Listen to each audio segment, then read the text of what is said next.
Welcome back to another quick review, I guess I'll call them, where I just wanted to share some thoughts on a new film that just came out. I did this a while ago with Five Nights at Freddy's, and I'm here again wanting to talk about a movie I basically had the polar opposite opinion on. Godzilla Minus One. The brand new Toho produced Godzilla movie, which is the first one in 7 years. The last one being Hideaki Anno's excellent Shin Godzilla from 2016.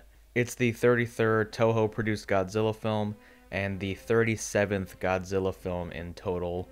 Minus One is set in post-World War II Japan, in which the country is still grappling with the devastating ramifications of the war, when a new threat, in the form of Godzilla, emerges to wreak havoc on Japan in ways that closely resemble when the country was in wartime, and how it affects the citizens on the ground floor, particularly the protagonist Koichi. I will preface this by saying I am a big-time Godzilla fan. Ever since I was a child watching the American dubbed Showa and Heisei era classics on Sci-Fi Channel, I've loved the King of the Monsters, so I was greatly looking forward to Minus One. However, even though I'm a fan of the series, I'm not gonna pretend to like a shit Godzilla movie just because it's Godzilla, or blindly defend every movie in this franchise because, let's just say, the quality of these movies are very inconsistent, to say the least.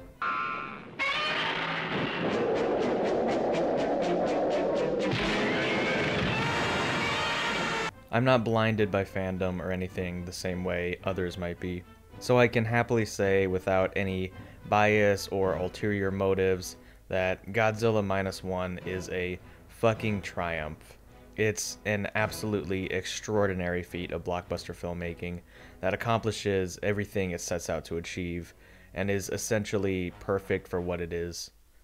It's one of the few Godzilla films that really transcends just being a good Godzilla movie to genuinely being an exceptionally crafted piece of filmmaking, and I'm legitimately willing to go out on a whim and say that this is the single greatest film in this 70-year-old franchise.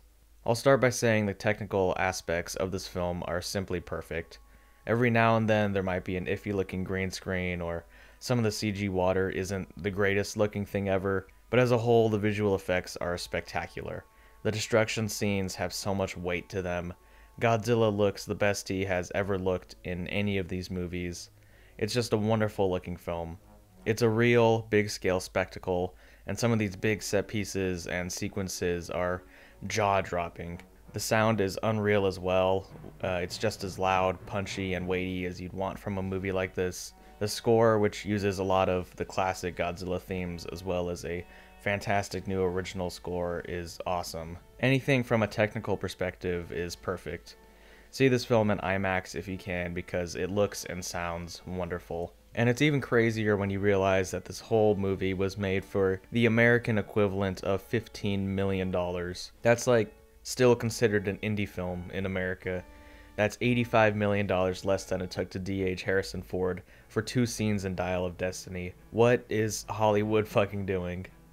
But for as great as the big Godzilla set pieces are, which is always to be expected when one of these movies come around, I feel like this might be the first film in the series, with the exception of the OG, of course, and maybe Shin, to really completely nail the human side of the story in a way that's just as satisfying as the big monster spectacle, which elevates the film by a huge degree. I really found this to be the most engaged I've ever been with human characters in a Godzilla film. For a large part of Minus One, it plays out more like a World War II period drama that Godzilla kind of wandered into. I really cared about these characters, and there is an enormous amount of love and care put into them, and I was thoroughly on edge whenever they were put in peril from Godzilla. Their interpersonal dramas and stories, especially with their lead Koichi, were so well done, and I was shocked with how emotional the film made me at multiple points throughout it.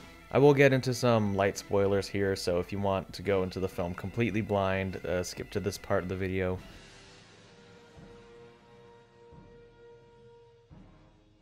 There are so many beautifully handled humanist aspects to this story, from Koichi and Noriko, 2 strangers coming together post-war to help raise a baby together whose parents were lost in the conflict, and form some sort of unofficial family together was really beautifully done. Koichi's arc with being a guilt-ridden ex-kamikaze pilot who didn't go through with killing himself was fascinating. And it's all these great little plot threads that make up the real heart of the film, and how they intertwine with the larger classic Godzilla destruction makes this film feel so special. Everything feels elevated or heightened here. I remember thinking, man, I really don't want Godzilla to destroy everything and everyone, because I care so much about these humans, which I don't think has ever happened watching any of the other films in this franchise. Koichi being pulled back and forth between the shame of failing as a soldier and trying to live a new life with his family post-war is heavy stuff, and it's all handled very well.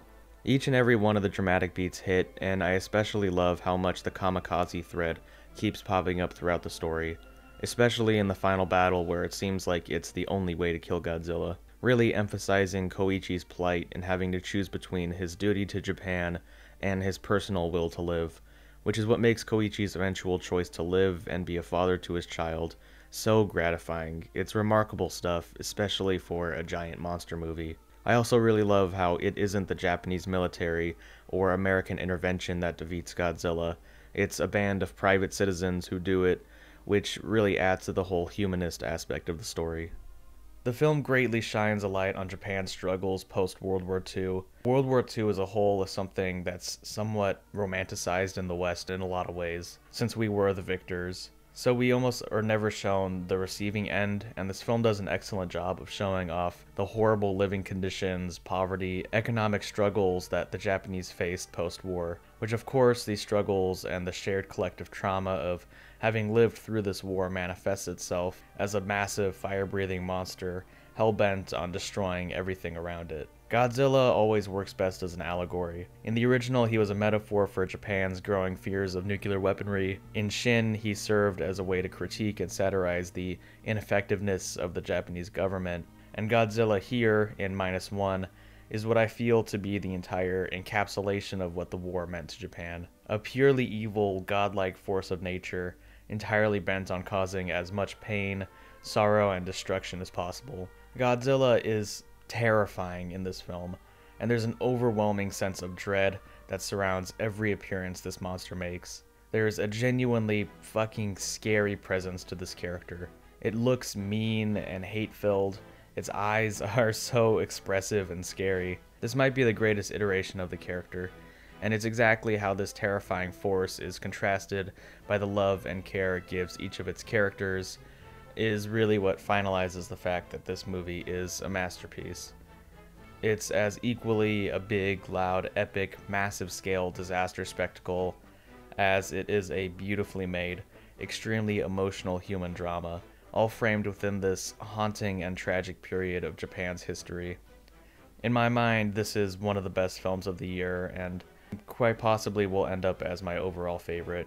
This is the most haunting, brilliant, beautifully crafted film in this entire franchise, and without a doubt will go down as the definitive, defining Godzilla film for the rest of time. Great, great fucking movie.